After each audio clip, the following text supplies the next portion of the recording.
নতুন পুরনো সব বন্ধুদের দেবযানী ঠাম্মির চ্যানেলে স্বাগত। Welcome to my channel Debjani ঠাম্মি। গল্প বলির আসরে আজ তোমাদের সাথে গল্প নয়, প্রখ্যাত সাহিত্যিক শীর্ষেন্দু মুখোপাধ্যায় ভ্রমণ সমগ্র থেকে পড়া তার দুটি অভিজ্ঞতার কথা তোমাদের সাথে শেয়ার করি। এই অভিজ্ঞতা যদিও খুব সুখের না, কিন্তু মহান সাহিত্যিকরা তাদের অভিজ্ঞতার কথা যে লিখে গেছে সেইগুলো জেনে আমরা নিজেরা একটু সতর্ক হতে পারি। দুটি অভিজ্ঞতা ঘটনাই থেকেই কিন্তু এত কষ্টের যে মেয়েরাই তার কুফলটা ভোগ করেছে। তা কিন্তু মেয়ে ছেলে দুজন সবাইকেই আমাদের যে কোনো সিদ্ধান্ত নেওয়ার আগে সতর্ক থাকতে হবে। আর লেখকদের কাছে প্রণাম, তারা এসব আমাদেরকে লিখে দিয়ে গেছেন, বলেছেন বলে আমরা জানতে পারছি আর সতর্ক থাকতে পারছি। চলো শুনি গল্পটি। কবি বলছেন, যখন তিনি ইউএসএ বেড়াতে গেছিলেন তার আগে থেকে নীলা নামে একটা মেয়েকে চিনতেন। গরিব ঘরের লক্ষ্মীযুক্ত মেয়ে, স্বভাবটাও ভারী ভালো, লেখাপড়ায় তেমন দর না, ইংরেজি মিডিয়ামে পড়েও নি, গ্রামের বাইরের জগৎ তার কাছে অচিন দুনিয়া, ভারী ভীতুও। তা সেই মেয়ের বিয়ে হওয়ার কথা কোনো স্কুল মানে যে সাধারণ আমাদের চেনাশোনা পরিসরের মধ্যেই, কোনো বিশেষ করে যদি তার গ্রামেরই কোনো ছেলের সঙ্গে হতো আরও ভালো, কিন্তু ভাগ্যের ফেরে সেটা হলো না। ওই নীলা নামে মেয়েটির কাকা কলকাতায় থাকতেন। খবরের কাগজে পাত্রপাত্রীর বিজ্ঞাপনে মার্কিন মুলুকে এক পাত্রী চাই বিজ্ঞাপন দেখে তিনি ভাবলেন ভাইজিকে এরকম ভালো বিয়ে দেওয়া যাক। তাতে লেখাও ছিল স্বল্প শিক্ষিতা হলেও চলবে, আর গ্রামের মেয়ে হলে অগ্রাধিকার। তো আমেরিকার পাত্র এরকম পাত্রী কেন চাইছে সেটা তো একটু ভেবে দেখা উচিত ছিল। আর কিন্তু কাকা ভাইজি আমেরিকা যাওয়ার সুবর্ণ সুযোগ ভেবে সে অন্য কোনো দিকে আর তাকায়নি। চিঠিপত্র চালাচালি হলো, আর নীলার ফটো দেখে পাত্রের পছন্দ হলো, বলল 2 মাস বাদে এসে দেশে ফিরে বিয়ে করে নিয়ে যাবে। তারপর ভিসা, ইমিগ্রেশন ইত্যাদির পর পাত্রীকেও মার্কিন দেশে নিয়ে যাবে স্বামীর গৃহে। গরিব ঘরে এ তো আকাশের চাঁদ পাওয়ার মতো ঘটনা। গরিব হোক বড়লোক হোক, একটা ভালো পাত্র পেলে আমাদের তো খুবই তখন মনে হয় নিশ্চিন্ত লাগে। পাত্রের কোনো দাবি দাওয়াও নেই। তবে এই দেশে পাত্রের বাড়ি কোথায়, আত্মীয় স্বজন কে, তা কিন্তু জানার চেষ্টা করলো না মেয়ের বাড়ি। নীলার উজ্জ্বল ভবিষ্যতের কথায় ভেবে এত মশগুল ছিল কাকা, বাবা, বাড়ির সবাই, যে একটু খোঁজ খবর নেওয়ার চেষ্টাও করলো না। যথাসময়ে পাত্র এলো, স্বাস্থ্যবান, দারুণ দেখতে, ঐশ্বর্যের ছাপ সর্বাগে। 2 দিন ধরে নীলার ইন্টারভিউ নিল। আর তো ভীতু সরল গ্রাম্য নীলা তো ভয়েই মরে। তার এর মধ্যে তখন মার্কিন দুনিয়া সে জানেই না, সেখান তার ভেবে গায়ে কাটা দিচ্ছে। 7 দিন বাদে জানালো ছেলে যে সে বিয়ে করবে। গরিবের সঙ্গে যতটা সম্ভব ঘটা করে বিয়ে হলো। এখানে গরিবের কথাটা আমার বারবার বলতে লাগছে, মানে যেরকমভাবে আমরা পারি সবাই মিলে সে ওরকম আমাদের যেরকম বিয়ে হয় সেরকম সুন্দরভাবে বিয়ে হলো।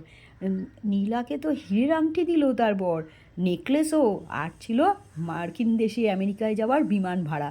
নীলার বাবা আর কাকা তাড়াতাড়ি তাকে পাসপোর্ট, ভিসা ইত্যাদির ব্যবস্থা যেন করে দেয় বলে পাত্র বিদায় নিল। তবে এই যে আমাদের আত্মীয় স্বজন থাকা খুব দরকার। বিয়ের আগে আত্মীয়রা কিন্তু প্রশ্ন করতে ছাড়েনি পাত্রকে। বিয়ে তো ঠিক করে দিয়েছে বাড়ি থেকে।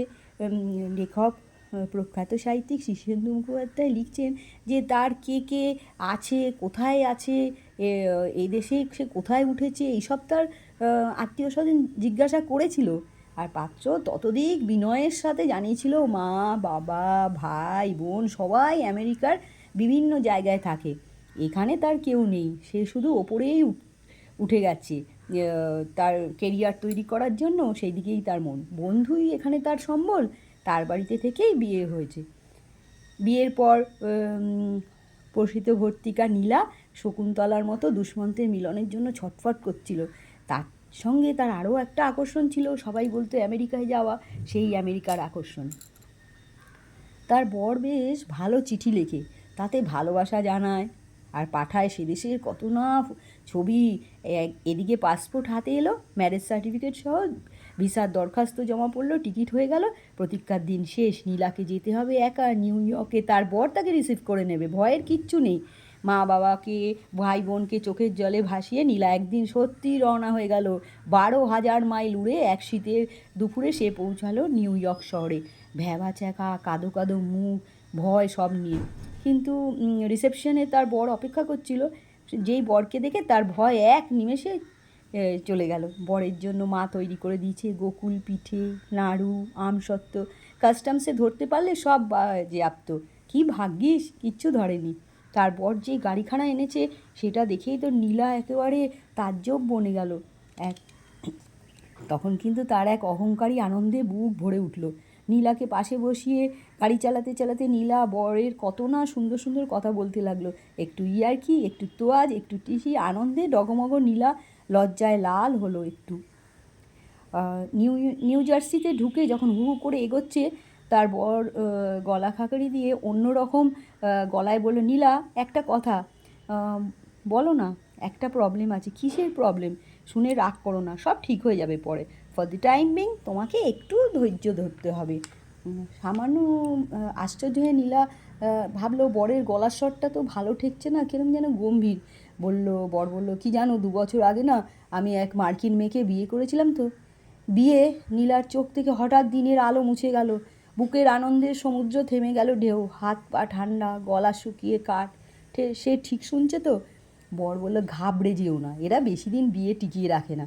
আমাদের কিছুদিন পর ডিভোর্স হয়ে যাবে, তখন তুমি আর আমি। নীলা কিছুই এইসব কথার মানে বুঝতে পারছিল না। বর বলল, জানো তো মার্কিন মেয়েরা ভীষণ পজিটিভ হয়, তাই আপাতত তোমার কাছে ঘেঁষতে দেবে না। তুমি কিছু মনে করো না।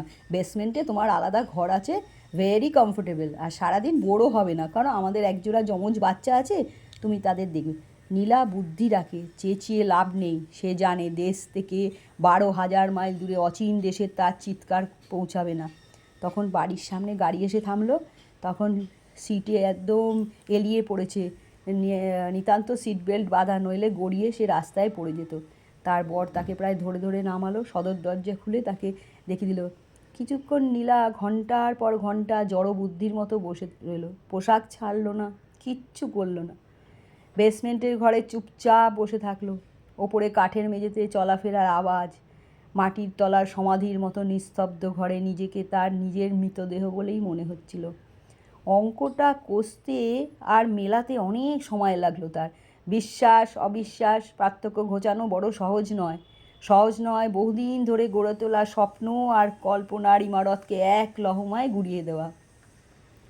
শেষ পর্যন্ত সত্যের মুখোমুখি হতেই পারল। যে সে নীলা বুঝতে পারলো সে এ বাড়ির কর্ত্রী নয়, সে তার বরের আদুরে বউ নয়। বিবাহ একটা শুধুমাত্র ফাঁকি দিয়ে করা হয়েছে। সুদূর আমেরিকায় তাকে নিয়ে আসা হয়েছে নিতান্তই বেবি সিটার হিসাবে।